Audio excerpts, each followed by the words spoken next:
Some stories begin with blood in the water, not the crimson kind that flows from wounds, but the invisible sort that marks a soul as prey.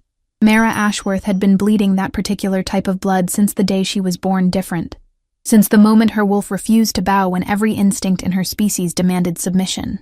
In a world where Omegas were expected to be soft clay and powerful hands, she was forged steel, wrapped in deceptive flesh.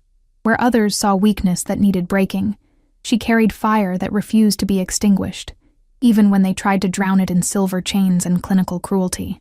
The breeding facility had taken 18 months of her life, but they had failed to take her spirit. Now, naked and shivering in an ancient forest river, washing away the last traces of captivity, Mayara believed she had finally found freedom in solitude. She was wrong. Freedom, she would soon discover, sometimes wore the face of the very thing you had been taught to fear most. And power, true power, often came disguised as the choice between salvation and surrender, offered by golden eyes that could either worship or destroy her. The Alpha King was watching. He had always been watching, and Mara Ashworth, last daughter of a bloodline that legends claimed could command the very forces of nature, was about to learn that some destinies cannot be outrun, only embraced. The question was whether she had the courage to stop running long enough to discover what she was truly meant to become. In the distance, something ancient stirred, something that had been waiting 300 years for a Luna to reclaim her throne. The hunt was about to begin. Before we begin, remember to subscribe to our channel and turn on notifications. Every day, a new story awaits you. Now, let us begin. The water bit into Mara's skin like 1,000 tiny knives, but she welcomed the pain. Pain meant she was alive. Pain meant she had escaped the breeding facility that had been her prison for 18 months, where they had tried to break her spirit and force her submission with methods that would haunt her dreams for years to come. The river ran deep and cold through the ancient forest, its current strong enough to wash away the dried blood that had crusted over her wounds. She had been running for 3 days now, surviving on stolen berries and rainwater, her bare feet torn and bleeding from the rocky terrain, her stomach cramped with hunger, but freedom tasted sweeter than any meal she could remember. As she waded deeper into the water, Mayara allowed herself to believe, for just a moment, that she was truly free. The forest stretched endlessly around her, thick with towering pines and ancient oaks that blocked out most of the afternoon sun. Their branches formed a cathedral of green above her head, filtering the light into dancing patterns on the water's surface. No concrete walls, no silver chains that burned her skin, no voices screaming orders at her to submit, to obey, to accept her place at the bottom of their hierarchy. She ducked her head beneath the surface, letting the icy water numb her scalp where they had shaved off her dark curls as punishment for her last escape attempt. The cold shocked her system, but it also washed away the phantom weight of the collar they had forced around her neck, the one that had delivered electric shocks whenever her scent spiked with defiance. When she emerged, gasping and shivering, her enhanced hearing picked up only the natural sounds of the wilderness, birds calling to each other in the canopy above, the rustle of small creatures in the underbrush, the gentle babble of the river over stones worn smooth by centuries of current. It was a symphony of freedom that made tears prick at her eyes. For the first time in months, Mayara felt something close to peace. She closed her eyes and tilted her face toward the patches of sunlight that filtered through the canopy. The water swirled around her waist, carrying away the last traces of captivity from her skin, the lingering scent of fear, the residue of silver from her restraints, the chemical smell of the suppressants they had forced down her throat to keep her wolf dormant. She was thinner than she should be, her ribs visible beneath pale skin that rarely saw sunlight. Dark circles shadowed her green eyes, and fresh scars marked her wrists where the shackles had cut too deep. But she was free. That had to count for something. It had to mean that the months of suffering had purpose. The facility had taught her many things about fear, about helplessness, about the crushing weight of submission demanded from Omegas like her. They had tried every method in their arsenal: isolation, starvation, pain, humiliation, and worse. Dr. Helena Morrison, the facility's head researcher, had taken a particular interest in Mara's case, fascinated by what she called anomalous resistance patterns. Most Omegas break within the first week, she had told her assistants during one of their sessions, speaking about Mara as if she weren't strapped to the examination table just feet away. This one has been here over a year, and still shows signs of alpha-level aggression. It's unprecedented. Bitter, but they had never quite managed to break the fire that burned in her chest, the stubborn spark that whispered she was worth more than what they said.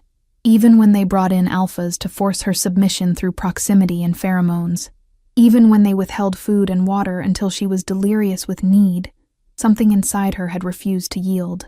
Mayra opened her eyes and began to wade toward the opposite bank, where smooth rocks promised a place to rest and let her torn clothes dry.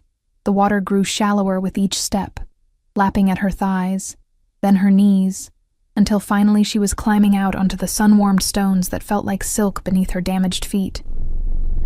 She wrung out her long hair, now grown back to shoulder length in the month since her last punishment shearing. The water droplets caught the light like tiny crystals, and for a moment she felt almost beautiful again. Not the broken thing they had tried to make her, but the young woman she had been before the facility, before the raids, before her pack was destroyed.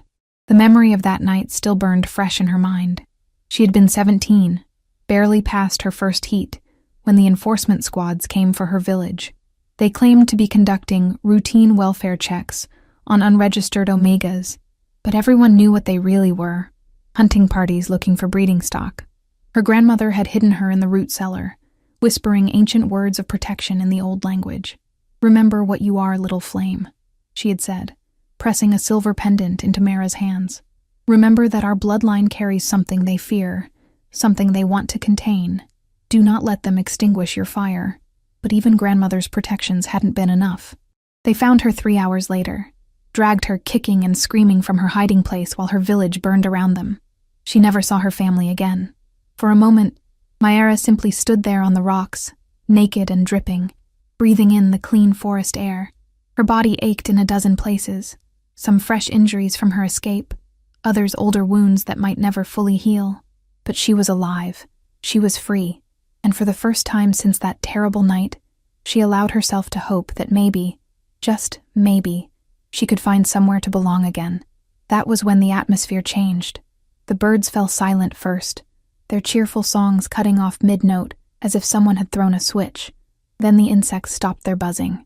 Even the river seemed to muffle its voice, the cheerful babbling reduced to nervous whispers. The very air grew thick and heavy, pressing against her skin like a physical weight. Mara's skin prickled with awareness, her wolf instincts screaming danger even as her human mind struggled to process what was happening.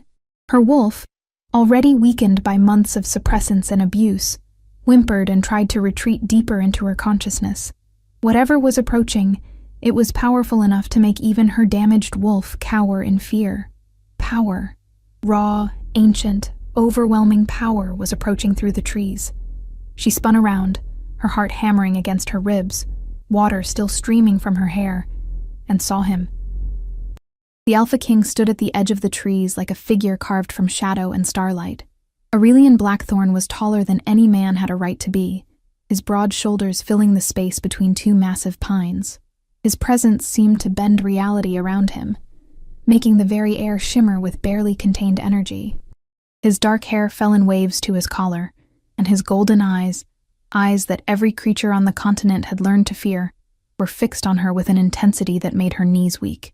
Those eyes held depths she couldn't fathom, ancient and knowing and utterly merciless. They were the eyes of a predator who had never known defeat. He wore simple black clothing that did nothing to disguise the lethal grace of his movements, or the power that radiated from every line of his body. Silver rings glinted on his fingers, and she could see the edge of intricate tattoos disappearing beneath his collar, marks of power and conquest that only Alpha royalty were permitted to bear. Aurelian Blackthorn was supposed to be a myth, a boogeyman that parents used to frighten disobedient children. The tyrant king who ruled the northern territories with an iron fist, who had conquered 3 neighboring kingdoms before his 25th birthday, who was said to be more beast than man. Stories claimed he could kill with a glance, that his wolf form was the size of a small building, that he fed on the fear of his enemies. But there was nothing mythical about the way those golden eyes tracked over her naked form, missing nothing. Nothing mythical about the way the very air around him seemed to vibrate with barely contained violence. He was real, and he was here, and every survival instinct Mayra possessed was screaming at her to run. Mayra's breath caught in her throat. Every instinct she possessed was screaming at her to run, to submit, to drop to her knees and bare her neck in surrender. The urge to submit to his alpha presence was so overwhelming that black spots danced at the edges of her vision. Her legs trembled with the effort of remaining upright against the crushing weight of his dominance. The facility had exposed her to powerful alphas before, but nothing had prepared her for this. Aurelian's presence was like standing in the path of an avalanche, knowing that one wrong move would mean complete annihilation. But she had spent 18 months learning that submission meant death of the spirit, if not the body. So instead of falling to her knees, instead of baring her throat like every cell in her body was demanding, she lifted her chin and met his stare directly. The moment their eyes locked, something electric passed between them. Mara gasped as she felt something shift inside her chest, a recognition that went deeper than conscious thought. Her wolf, cowering and broken just moments before, suddenly lifted its head with interest. Aurelian went perfectly still, his nostrils flaring slightly as if catching a scent that surprised him. For just an instant, his mask of cold control slipped, revealing something raw and hungry beneath. "You're trespassing," she said, her voice steadier than she felt. The words seemed laughably inadequate in the face of his overwhelming presence, but they were all she had. One dark eyebrow rose in what might have been amusement, though his expression remained otherwise unreadable. "Am I?" His voice was like whiskey poured over broken glass, smooth and rich, but with an edge that promised pain. It rolled through the forest clearing with the authority of someone who had never been denied anything he wanted, someone who could reshape the world with a single command. "This is neutral territory," Mara continued, taking a step backward toward her discarded clothes. Her bare feet found purchase on the smooth rock, but she could feel herself trembling. "No pack claims these lands. No pack but mine." Aurelian moved with the fluid grace of a predator, each step deliberate and controlled. He seemed to glide over the uneven ground, closing the distance between them without appearing to hurry. "Every tree, every stone, every drop of water in this river belongs to me, little Omega, as do you." The casual possessiveness in his tone sent a chill down her spine that had nothing to do with the cold water still clinging to her skin. "I belong to no one." This time he definitely smiled, and the expression was far more terrifying than his earlier seriousness. It was the smile of a wolf who had cornered particularly interesting prey. "We'll see about that." Mara lunged for her clothes, desperation overriding caution. But before she could take 2 steps, his voice cracked through the air like a whip. "Stop!" The alpha command hit her like a physical blow, freezing her muscles mid-motion. Her feet stayed planted on the smooth rock, her body locked in place by the overwhelming force of his will. She tried to fight it, tried to force her legs to move, but it was like trying to swim against a tsunami. The command wrapped around her mind like chains, and she could feel her wolf whimpering in submission, despite every rational thought screaming resistance. "Please," she whispered, hating the way her voice shook, hating how small and vulnerable she sounded. "I haven't done anything wrong. Haven't you?" Aurelian moved closer with predatory grace, each step calculated to maintain just the right amount of distance, close enough to dominate, far enough to prevent escape. "Running from your assigned pack, stealing food, entering my territory without permission. That's quite a list of infractions." His scent reached her now, pine and leather and something wild that made her wolf want to roll over and show her belly. But beneath those surface notes was something else, something that made her skin tingle with awareness. Power, ancient magic, and underneath it all, the faintest hint of loneliness that seemed impossible for someone like him. "My assigned pack?" Mara's voice rose in disbelief, anger temporarily overriding fear. "They kept me in a cage. They tried to force me to mate with alphas I'd never met, to breed like some kind of animal." The words tumbled out before she could stop them, months of suppressed rage finally finding voice. "They starved me when I refused to submit. They shocked me with silver collars when I fought back. They brought in alpha after alpha to try to break my will through forced proximity during my heats." "Is that what you call an assigned pack?" Something flickered across Aurelian's features, too quick for her to identify, but it looked almost like rage. His golden eyes darkened to amber, and for a moment, the temperature in the clearing seemed to drop several degrees. The trees around them creaked ominously, as if responding to his emotional state. The Moonridge breeding facility, he said, his voice carefully neutral despite the storm brewing in his eyes. Dr. Morrison's operation. Mara's blood turned to ice. You know about it. It wasn't a question. The way he said the name, the casual knowledge in his tone. He didn't just know about it, he knew details. Her mind raced through the implications, each possibility more horrifying than the last. I know about many things in my territory, Aurelian replied, circling her slowly like a wolf stalking prey. The question is, little Omega, what makes you so special that you could break free when thousands of others have failed? He stopped directly behind her, close enough that she could feel the heat radiating from his body, close enough that his breath stirred the wet hair at the nape of her neck when he spoke. 18 months in Morrison's facility, 47 escape attempts. Each time they increased security, added new restraints, brought in stronger alphas to break you. And yet, here you stand, defiant as ever. His voice dropped to a whisper that somehow carried more menace than any shout. Do you know how unusual that is? Mara's throat went dry. 47 attempts. She hadn't realized anyone was keeping count. She had tried not to think about her failed escapes, the punishments that followed each recapture, the isolation cells, the forced injections, the sessions where Morrison had studied her reactions with clinical detachment. Most Omegas break completely within days of arriving at Morrison's facility, Aurelian continued, moving to stand in front of her again. Those who don't break usually die within weeks. Suicide, starvation, or simply giving up the will to live. The few who survive longer than a month become hollow shells, completely submissive, their spirits destroyed. His golden eyes bored into hers, searching for something she didn't understand. But not you. You fought them every day for 18 months. You never stopped trying to escape. You never lost the fire in your eyes, even when they brought in their strongest alphas to force your submission.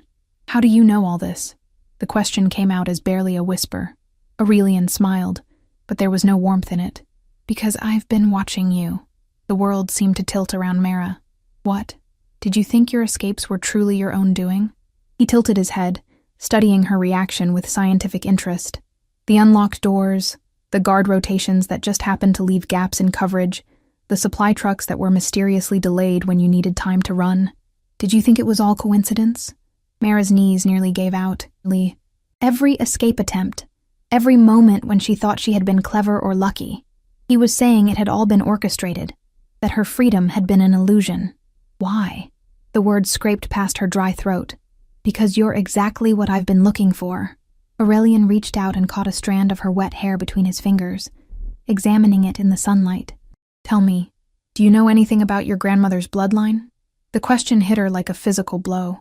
Grandmother's pendant seemed to burn against her throat, where it hung on its hidden chain beneath her torn shirt. My grandmother is dead. That wasn't what I asked. His voice held a note of warning. Your grandmother, Lydia Ashworth, was the last known descendant of the Luna bloodline, a genetic line that was supposedly extinct for 3 centuries. Mara's heart stopped. The Luna bloodline was legend, myth, bedtime stories about Omegas with power that rivaled Alphas. Omegas who could command rather than submit, who could awaken dormant strength in their mates, who could bend the very forces of nature to their will. That's impossible, she whispered. The Luna bloodline is just a story. Is it? Aurelian's fingers trailed along her jawline, and she felt a shock of electricity at the contact. Then explain to me how you survived what would have killed any other Omega. Explain how you resisted alpha commands that should have been absolute. Explain why your scent carries traces of magic that have been extinct for centuries. His thumb brushed across her lower lip, and Mara felt something inside her chest unfurl like a flower opening to sunlight. Power. Raw, untapped potential that she had never known existed. The facility wasn't trying to break you to breed you with random alphas, Aurelian continued, his voice dropping to a hypnotic whisper. They were trying to awaken your dormant abilities. Morrison was working for certain factions, who believed that controlling a Luna descendant would give them power over all alphas. The pieces fell into place with horrifying clarity. The strange tests, the unusual restraints, the way Morrison had always seemed more interested in her reactions than her submission. They hadn't been trying to break her. They had been trying to unlock something inside her. But they failed, Aurelian said, circling her again. Do you know why? Mara could barely think past the chaos in her mind. No, because Luna abilities can only be awakened by their true mate. Not just any alpha, the one alpha destined to balance their power, the one person who can handle the full force of what you are without being destroyed by it. He stopped in front of her again, close enough that she had to tilt her head back to meet his eyes, close enough that she could see flecks of green and gold swirling in those impossible depths. That's why you could resist the facility's alphas. That's why their commands never quite took hold. Your soul was already claimed, already bonded to another. His hand cupped her face, thumb stroking across her cheekbone. You were waiting for me. No. The word came out as a strangled whisper. That's not possible, isn't it? Aurelian's other hand settled on her waist, pulling her closer until only inches separated their bodies. Tell me what you feel right now, Mara. Tell me your wolf isn't singing with recognition. He knew her name. She hadn't told him her name, but he knew it, and the way he said it made something deep in her chest vibrate like a struck bell. Her wolf, silent and broken for so long, suddenly lifted its head with interest. For the first time in months, she felt the stirring of true strength. This is insane, she breathed. But even as she said it, she could feel the truth of his words resonating in her bones. The facility's alphas had never felt right. Their touch had been violation, their commands chains. But Aurelian's proximity felt like coming home.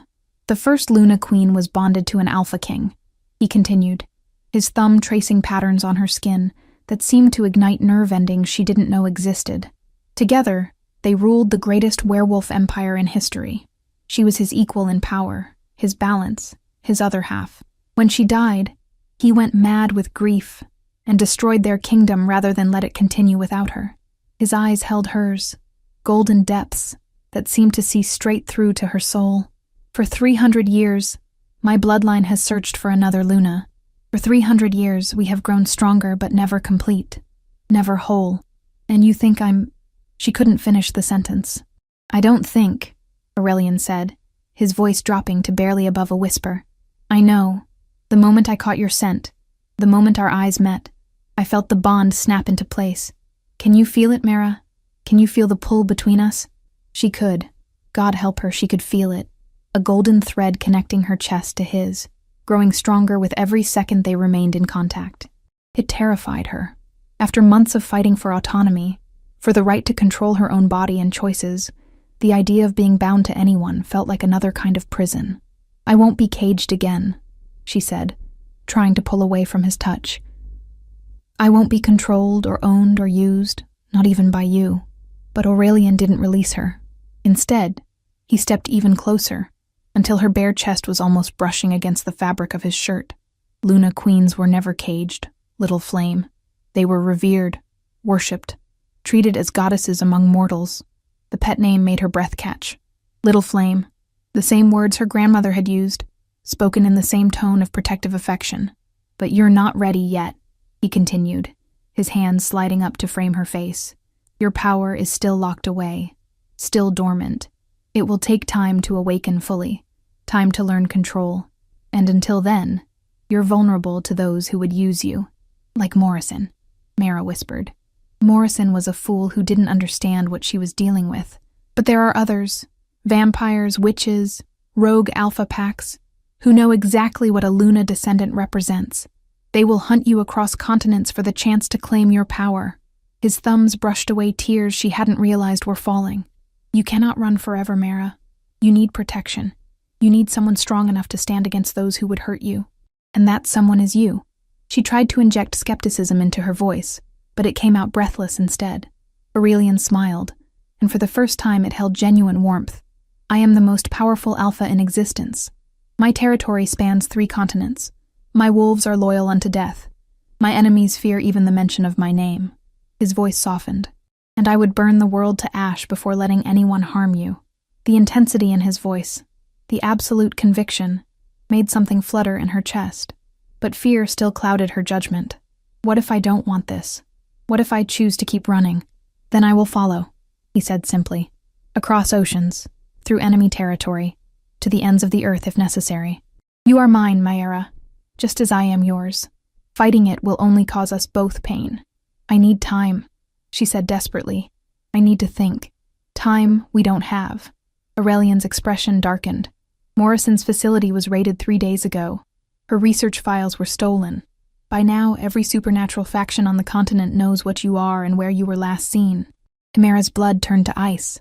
What are you saying? I'm saying that within hours, this forest will be crawling with hunters looking for you. Vampires who want to drain your blood for its power.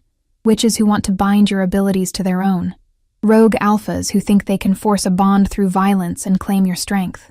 As if summoned by his words, a howl echoed through the forest, distant but growing closer. Then another, from a different direction. Mara's enhanced hearing picked up the sound of engines, multiple vehicles approaching through the trees. They're already here, Aurelian said grimly. The question is, little Luna, do you trust me enough to let me protect you? Another howl, much closer this time, sent a chill down Mara's spine. She could smell them now, the oily scent of rogue wolves, the metallic tang of vampire magic, something else that made her wolf cower in terror. I don't have a choice, do I? She whispered. There's always a choice, Aurelian said, stepping back just enough to look into her eyes. But some choices lead to freedom, and others lead to a cage far worse than anything Morrison could devise. The sound of breaking branches echoed through the trees, followed by harsh voices calling to each other in languages she didn't recognize. They were running out of time. Mara looked down at her discarded clothes, then back at Aurelian's face. The Alpha King who claimed she was his destined mate. The man who said he had been watching her, orchestrating her escapes, waiting for this moment. Everything in her rebelled against the idea of depending on someone else for protection. But the alternative was falling into the hands of creatures who would use her and discard her like Morrison had tried to do. If I agree to come with you, she said slowly, what guarantee do I have that you won't try to control me the way they did? Aurelian extended his hand, palm up, and she saw that his fingers were trembling slightly, the first crack in his composure she had witnessed. You have my word as Alpha King that I will never force your submission. Your power, your choices, your body, all will remain your own until you freely choose to share them. And if I never make that choice, pain flashed across his features, then I will spend eternity protecting someone who can never love me back. But I will protect you nonetheless. The howls were getting closer, and she could hear the sound of multiple heartbeats approaching through the underbrush. Whatever was hunting her, there were a lot of them, and they were moving fast. Mara looked at Aurelian's outstretched hand, then at the forest around them that no longer felt like sanctuary but like a trap closing in.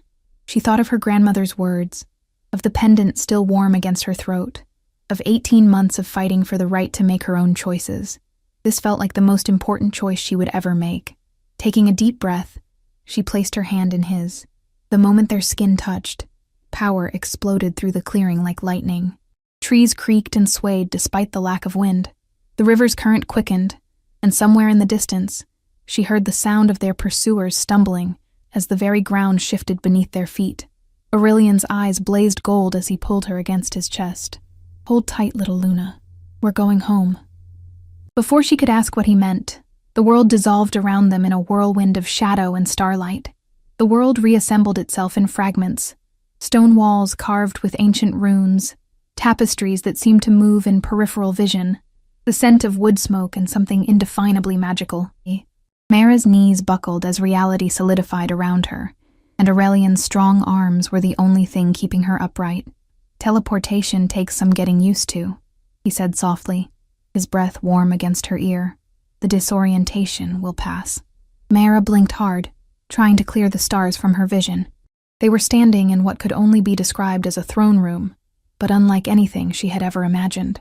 The ceiling soared at least 50 feet above them, supported by columns of black marble veined with gold. Windows of colored glass cast rainbow patterns across the floor, and at the far end of the room sat a throne carved from a single piece of obsidian. But it was the wolves that made her breath catch. Dozens of them filled the great hall, some in human form, others shifted, all of them radiating power that made her skin prickle with awareness. And every single one of them was staring at her, with expressions ranging from shock to disbelief to something that might have been hope. "My lord," a woman with silver hair stepped forward, her voice carefully controlled. "You were only supposed to be gone for a few hours. We've been searching." Her words died as her gaze fell on Mara, still naked and dripping, pressed against Aurelian's chest. "Forgive the dramatic entrance, Counselor Vera," Aurelian said, though he made no move to release Mara. But we had unexpected complications. Vera's nostrils flared slightly as she scented the air, and her eyes widened. By the moon goddess, she breathed. Is she? She is Luna Mera, Aurelian announced, his voice carrying to every corner of the vast hall. Last descendant of the Luna bloodline, and my destined mate. The reaction was immediate and overwhelming. Some wolves dropped to their knees, others shifted restlessly, and a few began speaking rapidly in languages Mayera didn't recognize. The air filled with the complex symphony of pack dynamics, submission, excitement, fear, and something else she couldn't identify. This is too much, Mayera whispered, trying to shrink closer to Aurelian despite every instinct telling her to maintain independence. They're all staring. They're in awe, he corrected gently. Many of them have never seen a Luna. To them, you're legend made flesh. A young man with copper hair pushed through the crowd, his face bright with excitement. My lord, if she's truly Luna-born, then the prophecies— Later, Marcus. Aurelian cut him off with a sharp look. Right now, our priority is safety and recovery. His gaze swept the assembled crowd. I want perimeter patrols doubled. No one enters our territory without my express permission. And someone bring suitable clothing for the Luna. Aurelian, Mera said quietly, but her words were lost in the bustle as wolves scattered to carry out his orders. Within minutes, a woman appeared with an armload of silk and velvet, gowns that looked like they belonged in a museum. Mayera stared at them in dismay. I can't wear those, she said, her voice stronger now. I need something I can move in, something practical. Aurelian studied her face, then nodded to the woman. Bring hunting leathers, something suitable for training. Training? Mera looked up at him in confusion. Your powers won't awaken on their own, he explained. They need to be cultivated, trained, controlled. Without proper guidance, they could consume you from the inside out. Before Mera could respond, a sound echoed through the hall that made every wolf freeze, a long, mournful howl that seemed to come from everywhere and nowhere at once. It was followed by another, then another, until the very air seemed to vibrate with the sound. What is that? Mera whispered, but she already knew. Her wolf was pressing against her consciousness, radiating terror. Aurelian's expression had gone deadly serious. They found us. The great doors at the end of the hall burst open with a sound like thunder, and Mera's blood turned to ice as she saw what poured through them. Creatures out of nightmares, wolves twice the size of any natural animal, their eyes glowing red with madness. Behind them came vampires moving with inhuman speed, their pale faces twisted with hunger. And bringing up the rear, figures in dark robes whose faces were hidden, but whose presence made the very air seem to curdle with malevolent magic. How did they breach our defenses? Vera demanded, her own shift beginning as silver fur sprouted along her arms. They have a witch, Aurelian growled, his voice deeper now as his wolf pressed closer to the surface. Someone powerful enough to punch through our ward barriers. One of the robed figures stepped forward, lowering their hood to reveal a woman with wild gray hair and eyes like black pits. Hello, Aurelian, she said, her voice carrying clearly despite the chaos around them. Thank you for collecting our little prize for us. It saved us considerable trouble. Morgana. Aurelian's voice held enough venom to kill. I should have known you were behind this.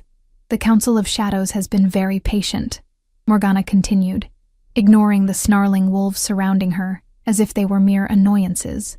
But when we learned that a Luna descendant had finally manifested, well, we simply couldn't let such an opportunity pass by. Her black gaze fixed on Mayera with predatory interest. Hello, little Luna. I'm sure you're wondering what we want with you. The answer is quite simple. Everything.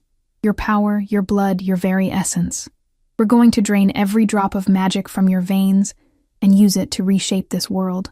Mera felt rage building in her chest, hot and bright and utterly foreign. I'm not anyone's prize to be collected. Morgana laughed, the sound like breaking glass. Oh, my dear child, you have no choice in the matter. You see, we've brought friends who specialize in persuasion. She gestured, and several of the massive wolves stepped forward. But these weren't ordinary rogues. Mera could smell the magic on them, dark and corrupted. Their eyes held intelligence, but it was twisted, wrong. Alphas, Aurelian breathed, and Myra heard real fear in his voice for the first time. She's corrupted alphas. Indeed, Morgana purred. Amazing what a little demon magic can accomplish. They retain all their alpha command abilities, but now they serve only me. Would you like a demonstration? The lead corrupted alpha opened its mouth and spoke, its voice a horrifying parody of natural alpha authority. Submit. The command hit the hall like a shockwave. Mara felt her knees buckle as the order crashed into her mind, but something strange happened. Instead of forcing submission, the command seemed to slide off her like water off glass. Around her, Aurelian's wolves were struggling against the compulsion, some falling to their knees despite their obvious efforts to resist. But not Aurelian himself. He stood tall and unmoved, his own alpha power rising to meet the challenge. "Is that the best you can do?" he snarled. "Oh, that wasn't for you," Morgana said with a smile that revealed teeth filed to points. "That was to test our little Luna. And how interesting. She seems to be naturally resistant to corrupted commands. I wonder..." She raised her hand, and Mayara felt dark magic gather around the witch like a storm cloud. Let's see how she handles this. Power exploded from Morgana's fingers. Not the clean force of alpha authority, but something oily and wrong that made Mayara's skin crawl. The magic wrapped around her like chains, trying to force her to her knees, to submit, to surrender her will entirely. And something inside Mayara snapped. Power erupted from her in a wave of silver light that lit up the entire hall. The corrupted alpha's command shattered like glass against a hurricane. Morgana's dark magic recoiled as if burned. And for one blazing moment, Mayara felt the full extent of what she was. Not just an omega to be protected or controlled, but a force of nature given flesh. "Impossible," Morgana gasped, staggering back. Mayara looked down at her hands and saw they were glowing with soft silver radiance. She could feel power coursing through her veins like liquid starlight. And for the first time in her life, she felt truly strong. "You want to know what I am?" she said, her voice carrying new authority that made every creature in the hall turn to look at her. "I am Mara Ashworth, last daughter of the Luna line. I am the storm you should have feared to wake." She stepped forward, and with each step the light around her grew brighter. "You think you can steal my power? You think you can use me like Morrison tried to do? You're wrong." The corrupted alphas snarled and lunged toward her, but Mara raised her hand and spoke a single word in the old language, a word her grandmother had whispered in her dreams, a word of binding and command. "Solve." The word hit the corrupted wolves like a physical blow, and Mayara watched in amazement as the dark magic holding them dissolved like mist. Their red eyes cleared, their massive forms shrank back to normal size, and suddenly they were just confused, frightened wolves who had no idea how they had gotten here. "How?" Morgana started, but Mayara was already moving. The power flowing through her was intoxicating, but she could feel Aurelian's presence beside her, steady and grounding. Together, they were more than the sum of their parts. Alpha King and Luna Queen, perfectly balanced forces that complemented rather than competed. "Your turn," Aurelian said to Morgana, and his voice carried the weight of absolute authority. "You have 30 seconds to remove yourself and your followers from my territory before I demonstrate why even the Council of Shadows fears my name." The vampires were already backing toward the door, their survival instincts overriding their hunger. But Morgana held her ground, fury twisting her features. "This isn't over," she hissed. "The Council will not be denied. We will have her power, one way or another." "No," Mara said quietly, but her voice carried to every corner of the hall. "You won't." She reached out with her newfound abilities and felt the network of ward barriers that protected Aurelian's territory. They were strong but traditional, designed to keep out physical threats and basic magic. With careful precision, she began to weave her own power into the existing structure, adding layers of protection that would specifically target dark magic and corruption. Morgana's eyes widened as she felt the change. "What are you doing?" "Making sure this never happens again," Mara replied. The silver light around her pulsed once, then settled into a soft glow that seemed to emanate from her skin. "Your magic is no longer welcome here, witch, nor are any who serve the darkness you represent." She could feel the moment when her additions to the ward network snapped into place. Morgana gasped and clutched her chest as if in pain, and the remaining dark creatures began stumbling toward the exit, as if pushed by an invisible force. "Impossible," Morgana breathed. "No Luna has wielded power like this since the first Luna Queen." Aurelian finished grimly. Who, if you recall your history, was powerful enough to bind demons and reshape entire continents. The witch's face went pale. Without another word, she turned and fled, her remaining followers scrambling after her. As the last of the invaders disappeared through the great doors, the hall fell into stunned silence. Maera looked around at the assembled wolves, Aurelian's people, who were now technically her people too, and felt a moment of uncertainty. I don't know how to be a queen, she said quietly. Aurelian moved to stand beside her, not touching, but close enough that she could feel his warmth. You don't have to know everything right away. Being a queen isn't about perfection. It's about caring enough to keep learning, keep growing, keep protecting those who depend on you. And if I make mistakes, then we'll fix them together. He turned to face her fully, his golden eyes serious. I meant what I said, Maera. Your power, your choices, your life, they belong to you. I will never try to control or diminish you. She studied his face, searching for any hint of deception, but found only sincerity. What if my choices don't align with what's best for your kingdom? Then we'll find a compromise that honors both our needs, he said simply. That's what partnerships are for. The word partnership sent a warm flutter through her chest. Not ownership, not submission, but partnership. Equal voices in equal measure. I felt your power when mine awakened, she said softly. The bond. It's real, isn't it? Aurelian nodded. As real as breathing. But even fated bonds require choice, Maera. They create compatibility, not compulsion. You still have to choose to accept it. Maera looked around the hall again, at the wolves who were watching her with expressions of hope and acceptance. She thought of her grandmother's words, of the 18 months of fighting for the right to control her own destiny, of the power now flowing through her veins like liquid sunlight. If I accept the bond, she said carefully, what changes? We become stronger together than either of us could be apart, Aurelian replied. Our powers complement each other. Our weaknesses are covered by the other's strengths. And, he hesitated, as if the next words were difficult to say, and you become my equal in all things. Not a consort or a possession, but a true partner in ruling. The idea of ruling anything still terrified her, but the thought of doing it alongside someone who respected her autonomy was intriguing. Would I have my own authority? My own voice in decisions? You would have veto power over anything you disagreed with, Aurelian said seriously. Luna Queens historically held authority equal to or sometimes greater than Alpha Kings. Their word was law. Maera felt a smile tugging at her lips.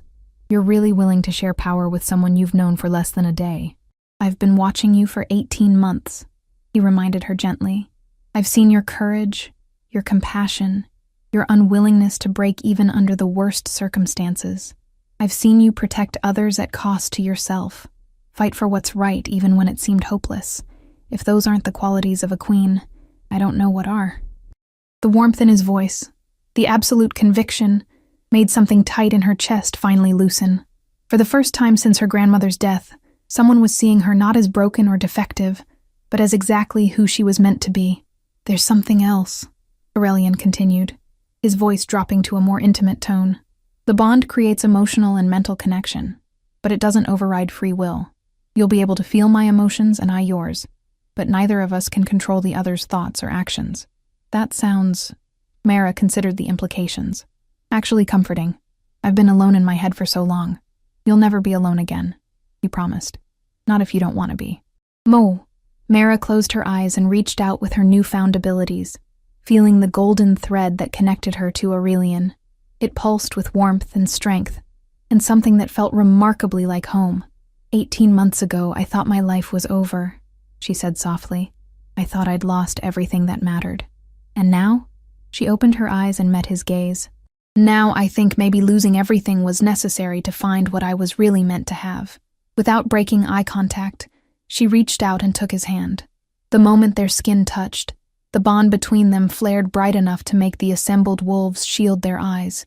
Power flowed between them, his steady strength grounding her wild magic, her fierce independence balancing his need for control. I accept, she said clearly, her voice carrying to every corner of the hall. I choose this bond, this partnership, this life, not because I have to, but because I want to.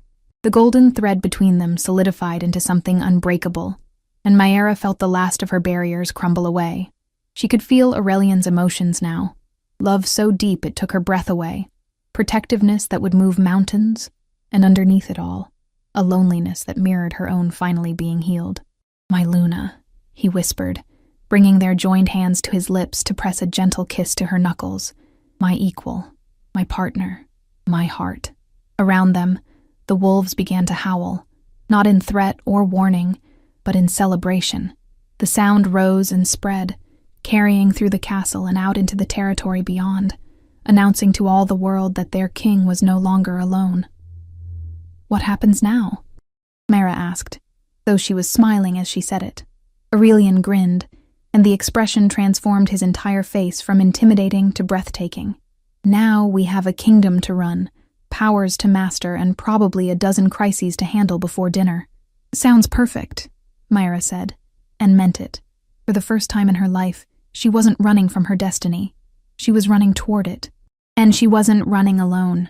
As the celebration continued around them, and the sun set through the colored windows, painting them both in rainbow light, Myra felt the last piece of herself click into place.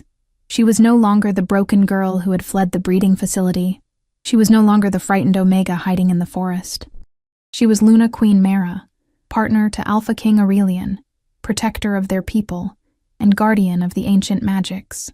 She was exactly who she was meant to be, and this was exactly where she belonged. The howls of their pack rose around them like a symphony of belonging, and for the first time in her life, Myra howled back. 2 years later, the morning sun cast long shadows across the training grounds as Myra moved through her combat forms, silver light dancing around her hands with each precise movement. Her power had grown exponentially in the months since her awakening, but she had learned to channel it with surgical precision rather than overwhelming force. "Higher guard on the left," Aurelian called from where he watched at the edge of the practice circle. "Remember, you're not just deflecting physical attacks anymore." Myra adjusted her stance and felt the shift immediately. Her magical defenses strengthened, creating an almost invisible barrier that could repel both physical and mystical assaults. She had learned the hard way that being Luna Queen meant being a target for every dark creature on the continent. "Better," said Vera from her position near the weapons rack. The silver-haired counselor had become one of Myra's closest advisors and fiercest protectors. "Your instincts are improving. They should be, after 2 years of constant practice," Myra replied, lowering her hands and letting the silver light fade. Sweat beaded her forehead despite the cool autumn air, though I still think we're being overly cautious. "The Council of Shadows has sent 3 assassination attempts in the past 6 months, Aurelian pointed out, moving to join her in the circle. "I don't think cautious is possible." Myra accepted the towel he offered, noting the way his eyes darkened with concern. Through their bond, she could feel his constant vigilance, the way he monitored every threat to their territory with obsessive attention. It was both comforting and occasionally suffocating. "The wards are stronger than ever," she reminded him. "My power, combined with yours, has created defenses that even Morgana can't breach. And our intelligence network spans 3 continents now." "Intelligence networks can be compromised," Vera interjected, "and power can be overcome with sufficient planning." Myra sighed. It was an old argument, one they had been having since the first attempts on her life began 6 months after her coronation. Aurelian's protective instincts, already formidable, had reached nearly paranoid levels when it came to her safety. "Speaking of intelligence networks," Marcus said, jogging across the training ground with a scroll in his hand. The young copper-haired wolf had become their chief intelligence coordinator, managing the complex web of informants and allies they had cultivated. "We have news from the southern territories." Aurelian took the scroll and read quickly, his expression growing grim. Through their bond, Myra felt his anger spike before he controlled it. "What is it?" she asked, moving closer to read over his shoulder. "Another breeding facility," he said quietly, "larger than Morrison's operation. They've been experimenting on Omegas for months, trying to artificially trigger Luna abilities." The words hit Myra like a physical blow. Her own memories of the facility still haunted her dreams sometimes. The silver restraints, the forced injections, the clinical detachment of her captors. The thought of other Omegas enduring similar torment made her power flare involuntarily. "How many?" she asked, her voice carefully controlled. "At least 50 confirmed," Marcus replied. "But our source believes there could be twice that number in the lower levels." Mayra closed her eyes and reached out with her abilities, feeling for the distant facility through the network of connections that linked all supernatural creatures. It took her several minutes to locate it, but when she did, the psychic screams of terror and pain nearly brought her to her knees. "We have to shut it down," she said firmly, opening her eyes to meet Aurelian's gaze. "Tonight, absolutely not," he replied immediately. "It's too dangerous. We don't know what kind of security they have, what experiments they might have conducted." "I don't care," Mara interrupted, her power beginning to glow around her hands again. "Those are our people in there, Omegas who are suffering the same things I suffered. I won't leave them to rot while we debate safety protocols." Through their bond, she felt Aurelian's internal struggle, his desire to protect her warring with his understanding of her need to protect others. It was a familiar conflict, one that arose whenever their duties as rulers conflicted with their relationship as mates. "The facility is heavily guarded," Vera pointed out diplomatically. "It would require significant planning to breach without casualties." "Then we plan quickly," Mayra said. "But we don't delay. Every day we wait is another day of torture for those Omegas." Aurelian studied her face, reading the determination there. After 2 years together, he knew better than to try to dissuade her when she had made up her mind about protecting others. "If we do this," he said slowly, "we do it together, as partners. Always," Mara agreed, reaching out to squeeze his hand. "And we do it smart," he continued. "Full reconnaissance, backup plans, extraction protocols. I won't risk losing you to rescue others." The possessive edge to his voice would have irritated her once, but now she understood it for what it was. Not a desire to control her, but genuine terror at the thought of losing her. Through their bond, she could feel the depth of his love, the way her safety had become more important to him than his own life. "You won't lose me," she promised. "We're stronger together, remember?" 6 hours later, they were moving through the shadows outside the Southern Territories facility. Mayra had insisted on leading the rescue personally, despite Aurelian's obvious reluctance. Behind them followed 20 of their best warriors, all volunteers who understood the risks involved. The building was larger than Morrison's operation had been, a sprawling complex of concrete and steel that radiated malevolent energy. Mara could feel the pain emanating from within, the desperate hopelessness of creatures trapped beyond rescue. "Guard rotations are every 2 hours, whispered Captain Kane, their head of security. "Next change is in 45 minutes. "Magical wards?" Aurelian asked. "Basic protection spells," Mara replied after extending her senses. "Nothing compared to what Morgana used. I can break them without triggering alarms." She reached out with her power, feeling for the invisible barrier surrounding the facility. They were crude things, designed to keep prisoners in rather than intruders out. With careful precision, she began to unravel them thread by thread. "Done," she whispered after several minutes. "We have clear access."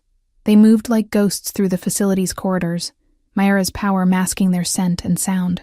The first floor contained laboratories and offices, sterile rooms filled with equipment that made her stomach turn. Charts on the walls detailed various experimental protocols, each one more horrific than the last. "They're trying to create artificial Luna abilities," Aurelian observed, reading one of the research notes.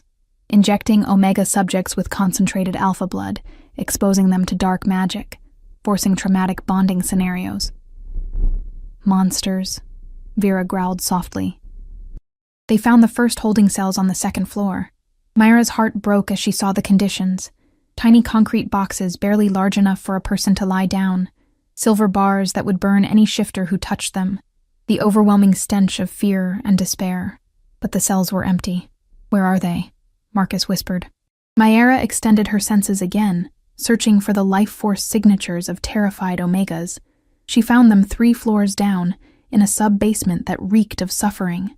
"Below," she said grimly, "deep below." The descent into the facility's depths felt like traveling into the underworld. Each level was worse than the last. Torture chambers disguised as medical rooms, holding pens designed to break the spirit. And finally, at the very bottom, a massive chamber filled with cages. 53 Omegas were held there, ranging in age from teenagers to elderly pack members who had been kidnapped from their families. All bore signs of prolonged abuse, scars from silver restraints, hollow eyes that spoke of broken spirits, the telltale marks of forced injections. Mara felt rage building in her chest like molten lava. These creatures had done to others what Morrison had done to her, but on a scale that was almost incomprehensible. "Get them out," she told the warriors in a voice that carried absolute authority. All of them, now. As her people moved to free the prisoners, Mara turned her attention to the facility itself. Through the walls, she could feel the approaching presence of guards, researchers, the facility's director rushing toward their location.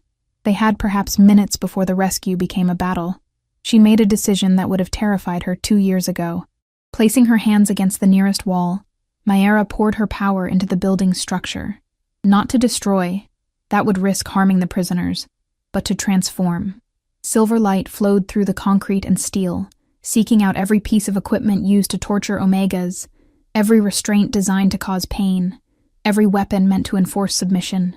One by one, they dissolved into harmless dust. "What are you doing?" Aurelian asked, moving to stand beside her. "Making sure this never happens again," she replied through gritted teeth.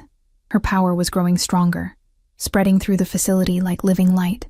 Research notes burst into flames. Computer hard drives melted. Chemical restraints neutralized themselves. By the time the facility's staff reached the holding chamber, they found their prisoners gone and their equipment destroyed. The building still stood, but everything that had made it a place of torture had been systematically annihilated. "Message received," Aurelian said with grim satisfaction as they emerged into the night with the rescued Omegas. "Message sent," Myra corrected. "To every facility, every researcher, every person who thinks Omegas are disposable. We're watching, and we will come for them." The rescued Omegas were brought back to their territory, where Myra personally oversaw their medical care and rehabilitation. Many would need months or years to fully recover from their trauma, but she was determined that they would have that chance. It was during the 3rd week of their recovery that one of them, a young woman named Elena, approached Myra in the castle gardens. "Your Majesty," Elena said, dropping into a respectful curtsy that made Myra wince. She had tried repeatedly to eliminate the formal protocols within her territory, preferring to be addressed by name rather than title. "Just Myra, please," she said gently. "How are you feeling today, Elena?" The young woman smiled, the first genuine expression of happiness Myra had seen from her. "Better. Much better. The nightmares are less frequent, and Dr. Hartwell says my wolf is starting to respond again." Dr. Sarah Hartwell was a trauma specialist Myra had recruited specifically to help rescued Omegas. The woman's revolutionary techniques had proven remarkably effective at healing psychological wounds that had once been considered permanent. "I'm glad to hear it," Myra said sincerely. "Is there something I can do for you?" Elena hesitated, then stepped closer. "I wanted to thank you, not just for rescuing us, but for showing us that it's possible to be strong. The other Omegas, we talk about you sometimes, about how you went from being a prisoner to being a queen. I had help," Myra replied, thinking of Aurelian's unwavering support, of Vera's guidance, of the entire pack that had welcomed her without question. "Maybe," Elena agreed, "but you still had to choose to accept that help. You still had to choose to be strong." She paused, gathering courage for her next words. "Some of us, we'd like to stay here, to serve in your guard, or your household, or wherever we might be useful. We want to be part of something that protects others the way you protected us." Myra felt tears prick her eyes. "This will always be your home, for as long as you want it, all of you." That evening, she shared Elena's request with Aurelian as they walked through the castle's evening gardens. The space had become their private retreat, a place where they could simply be mates rather than rulers. "She wants to join our personal guard," Myra explained, pausing beside a fountain that reflected the stars. "Several of them do. They want to help rescue others. And you're tempted to let them," Aurelian observed, reading her emotional state through their bond. "They have the right to choose their own path," she said carefully. "If they want to fight, to protect others who have suffered what they suffered, shouldn't they have that opportunity?" Aurelian was quiet for several minutes, considering her words. "You're thinking of expanding our rescue operations." It wasn't a question. Through their bond, he could sense the direction of her thoughts. the growing conviction that their response to facilities like Morrison's had been too reactive rather than proactive. "There are dozens of these places," Mara said, settling onto the edge of the fountain. "Maybe hundreds. Every month we get reports of new ones opening, new Omegas disappearing. We can't just wait for them to come to our attention. You want to hunt them down systematically," he said, moving to sit beside her. "I want to end them," she said fiercely. "All of them. I want to make the very idea of caging an Omega so dangerous that no one dares attempt it." Aurelian studied her profile in the starlight, seeing the determined set of her jaw, the way her power flickered just beneath her skin when she was passionate about something. "It would be dangerous," he said eventually. "Expanding our operations would mean making enemies of every faction that profits from Omega trafficking. They would unite against us." "Let them try," Mara replied with quiet confidence. 2 years ago, I was a powerless prisoner. Now, I'm Luna Queen of the most powerful werewolf kingdom on the continent. Our territory is unassailable, our people are loyal, and our power grows stronger every day. She turned to meet his gaze. "I'm not the same broken girl you found by the river, Aurelian. And I'm tired of playing defense while others suffer." Through their bond, Aurelian felt the full force of her determination, the burning need to protect others that had driven her since childhood. It was one of the things he loved most about her, her absolute inability to ignore suffering when she had the power to stop it. "If we do this," he said slowly, "we do it properly. Full intelligence gathering, coordinated strikes, extraction protocols for every facility we target. You'll support me?" Myra asked, hope blooming in her chest. "I'll follow you into hell if that's what it takes," he replied seriously. "But we do it as partners. Your compassion balanced with my strategic planning. Your power combined with my resources." Mara leaned over to kiss him, pouring her gratitude and love through their bond. "Have I mentioned lately that I love you? Only every day?" he replied with a smile that made her heart flutter even after 2 years together, "though I never get tired of hearing it." As they sat together in the starlit garden, Myra felt a deep sense of contentment settle over her. She had found her purpose, her place, her person. She was no longer running from her destiny. She was embracing it fully. 6 months later, the first coordinated strike took place. 12 facilities across 4 territories were hit simultaneously, their prisoners freed and their operations destroyed. The message was clear. Omega trafficking would no longer be tolerated. Within a year, reports of new facilities had dropped by 70%. The few that remained operational were forced so far underground that their capacity was severely limited. Elena had indeed joined Mara's personal guard, along with 15 other rescued Omegas who had chosen to dedicate their lives to protecting others. They called themselves the Luna's Shield, and their reputation for fierce loyalty and uncompromising justice spread across the supernatural world. As Myra stood on the castle's highest balcony 3 years after her rescue, watching her territory thrive in the evening light, she reflected on how much had changed. The scared, broken girl who had fled Morrison's facility no longer existed. In her place stood Luna Queen Mara, protector of the innocent, partner to the Alpha King, and the most feared enemy of those who preyed on the weak. Aurelian joined her on the balcony, as she had known he would. Their bond had grown so strong over the years that they rarely needed words to communicate their thoughts and feelings. "Any regrets?" he asked softly, wrapping his arms around her from behind. Myra leaned back against his chest, feeling his warmth seep into her skin. "About which part? Accepting our bond? Becoming queen? Starting a war against Omega trafficking? Any of it. All of it." She considered the question seriously, thinking of the path that had brought her here, the pain, the fear, the moments when she had wanted to give up entirely, but also the strength she had found, the love that had healed her, the purpose that gave her life meaning. "No regrets," she said firmly. "Every choice led me here, to this moment, to this life. I wouldn't change any of it." Through their bond, she felt Aurelian's deep contentment, his love for her that had only grown stronger with time. He pressed a kiss to the top of her head, a gesture so familiar and comforting that it felt like coming home. "What are you thinking about?" he asked. "The future," she replied, watching the sun set over their kingdom. "About the Omegas we haven't found yet. About the changes we still need to make. About the children we might have someday. who will grow up in a world where being different is something to be celebrated rather than feared. Children? Aurelian's voice held a note of surprised hope. Myra turned in his arms, meeting his golden gaze. Would you want that? Children with us? More than anything, he admitted, but only if you do. Only when you're ready. I think I'm getting there, she said softly. For the first time, I can imagine bringing children into this world and feeling confident that I could protect them, that they would be safe and loved and free to be whoever they're meant to be. They would be extraordinary, Aurelian said with absolute conviction.